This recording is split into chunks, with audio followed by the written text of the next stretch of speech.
जय हिंद साथियों, स्वागत है आपका आर्केस्ट्री प्लेनेट में। इस वीडियो में हम लोग लूसेंट वाष्णीय समान विज्ञान के उन प्रश्नों को देखने वाले हैं जो एग्जाम्स में पूछे गए हैं। सिर्फ एग्जाम्स में पूछे गए हैं, सिर्फ उन्हीं प्रश्नों को देखने वाले हैं। मतलब या जो जितना भी प्रश्न है यहाँ पे करीब 24-25 प्रश्न है, ये सारे प्रश्न इंपॉर्टेंट है। ठीक है, और आज का हमारा टॉपिक है हिस्ट्री से। और यह जो टॉपिक है क्या है, महाजनपद काल। ठीक है, महाजनपद काल से जितने भी प्रश्न पूछे गए हैं हमने एक जगह इकट्ठा किया है। तो चलिए हम लोग शुरू करते हैं।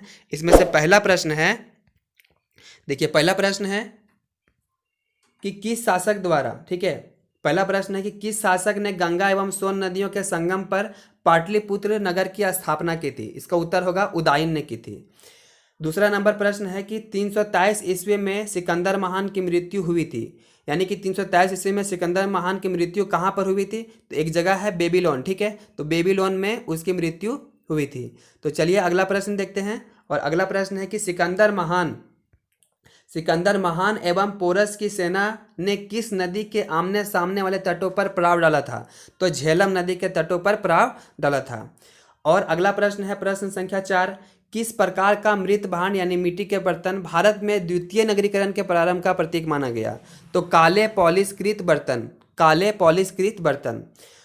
पांचवा नंबर प्रश्न है, पाली ग्रंथों में गांव के मुखिया को क्या कहा गया है, तो पाली ग्रंथों में गांव के मुखिया को भोजक या फिर ग्राम भोजक कहा गया था। उसके बाद अगला प्रश्न है, उज्जैन का प्राचीन नाम क्या था, उज्जैन का प्राचीन नाम था अवंतिका। ठीक है, उसके बाद अगला प्रश्न है नंद वंश का संस्थापक था महापद्मनंद। ठीक है, नंद वंश का संस्थापक कौन था, महापद्मनंद। उसके बाद हम लोग अगला प्रश्न देखते हैं कि मगध की प्रथम राजधानी कौन सी थी। मगध की प्रथम राजधानी गिरिब्रज या फिर राजगिरी थी। ठीक है, और अगला प्रश्न है प्रश्न संख्या 9 कि किस शासक द्वारा सर्वप्रथम पाटलिपुत्र नगर का राजधानी के रूप में चयन किया गया, यानी उसकी स्थापना किसने किया था। अभी हम लोग ऊपर पढ़ लिए हैं, उदयन द्वारा किया गया था। तो उदयन के द्वारा ही पाटलिपुत्र को राजधानी के रूप में चुना गया था। अगला प्रश्न है प्रश्न संख्या 10 है कि 16 महाजनपदों की सूची उपलब्ध है। कहाँ उपलब्ध है, तो अंगुत्तर निकाय में एक बौद्ध ग्रंथ है।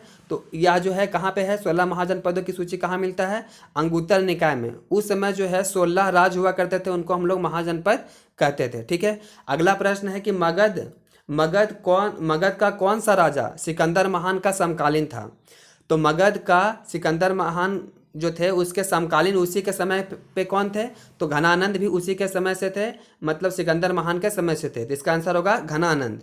अगला प्रश्न है प्रश्न संख्या 12 है कि प्रथम मगध साम्राज्य का उत्कर्ष किस सदी में हुआ था, तो 6ठी सदी में हुआ था। मगध साम्राज्य का उत्कर्ष जो है कौन सी सदी में हुआ था, 6ठी सदी में हुआ था। और अगला प्रश्न है कि सिकंदर महान में सफलता का क्या कारण था, वह क्यों जीता करता था, तो इसका जो सही आंसर है कि वह इसलिए जीता करता था क्योंकि तब भारत में कोई केंद्रीय सत्ता नहीं थी। ठीक है, सब अलग अलग राज्य हुआ करते थे और सबका अलग अलग राजा भी हुआ करते थे।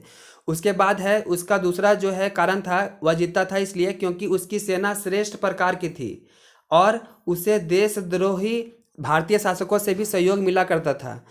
अगला उसका जो है कारण यह था कि वह एक अच्छा प्रशासक भी था, है ना। तो अगला प्रश्न है, ये प्रश्न हो गया प्रश्न संख्या 13। अगला प्रश्न है कि एक तरफ से राजा है और दूसरा तरफ से उसका जो है जो राज्य है उसको मिलान करना था। ठीक है, तो इसका सही उत्तर जो है सिर्फ लिखा गया है यहाँ पे। तो पहला जो है प्रघोत, राजा का नाम था प्रघोत, और उसकी जो राजधानी थी वह क्या थी, प्रघोत की राजधानी क्या थी, तो अवंतिका थी। ठीक है, क्या होगा, अवंतिका।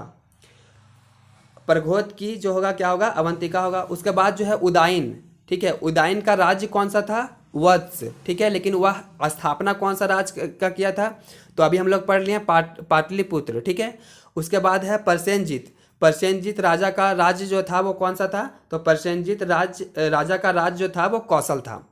अगला प्रश्न है प्रश्न संख्या 15 कि अभिलेखों में, यानी कि अभिलेखीय साक्ष्य से प्रकट होता है कि नंद राजा के आदेश से एक नहर खोदी गई थी। ठीक है, तो नहर कहाँ पे खोदी गई थी, कलिंग में, और कलिंग को अभी हम लोग उड़ीसा के नाम से जानते हैं। चलिए अगला प्रश्न है कि पहली ईरानी शासक यानी पहला ईरानी शासक जिसने भारत के कुल भागों को अपने अधीन किया था। ठीक है, तो भारत के कुल भागों को अपने अधीन करने वाला ईरानी शासक कौन सा था? तो उसका नाम था डेरियस। ठीक है, क्या नाम था? डेरियस। अगला प्रश्न है प्रश्न संख्या 17 कि बुद्ध के समकालीन कौन थे? तो जिस समय बुद्ध हुआ करते थे तो उसके जो समकालीन थे, उस समय के जो राजा थे वो कौन थे? एक अजातशत्रु और दूसरा जो है यहाँ पे आंसर था प्रसेनजीत। ठीक है, अगला प्रश्न है प्रश्न संख्या 18 कि सिकंदर के आक्रमण के समय उत्तर भारत पर किस राजवंशों का शासन था? तो जब सिकंदर यहाँ पे भारत में आक्रमण किए थे उस समय जो है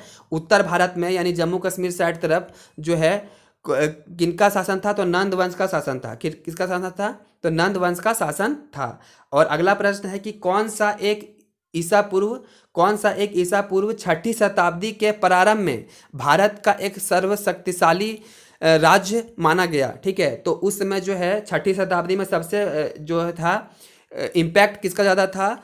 तो मगध साम्राज्य का ज़्यादा था। ठीक है, तो इस तरह जो है हम लोग 19 नंबर क्वेश्चन तक हम लोग हल कर लिए हैं, मतलब पढ़ लिए हैं। ठीक है, उसके बाद अगला प्रश्न है प्रश्न संख्या 20 है कि मगध के किस प्रारंभिक शासक ने राज्यरोहण के लिए अपने पिता की ही हत्या कर दी और इसी कारण से उसके पुत्र ने उसकी भी हत्या कर दी? ठीक है, तो वह कौन सा शासक था? तो वह जो शासक था वह था अजातशत्रु।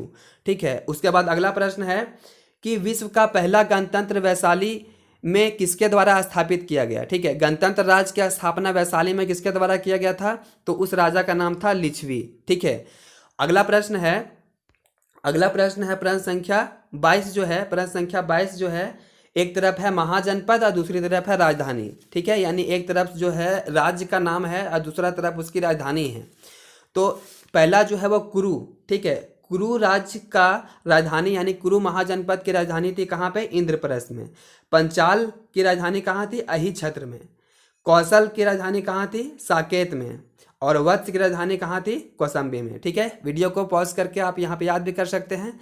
अगला प्रश्न है प्रश्न संख्या 23 कि कौन एक बौद्ध ग्रंथ जो है 16 महाजनपदों का उल्लेख करता है? मतलब कौन सा बौद्ध ग्रंथ में जो है 16 महाजनपदों का उल्लेख मिलता है? हम लोग ऊपर भी पढ़ लिए थे, ये क्वेश्चन बार बार रिपीट हुआ था, तो इसका आंसर होगा अंगुत्तर निकाय। ठीक है, अंगुत्तर निकाय। सबसे लास्ट जो प्रश्न है इस वीडियो का वह है मगध राज की राजधानी नहीं रहा, कभी नहीं मगध राज की राजधानी रहा था, तो वह जो है कौशाम्बी जो है मगध राज की राजधानी नहीं रहा था। ठीक है, अगर आपके पास लूसेंट वासुनी समान ज्ञान का जो बुक है उसमें आप मिला करके देखिएगा तो सारे प्रश्न जो है पूछे गए प्रश्न ही इसमें इंक्लूड किया गया है। ठीक है।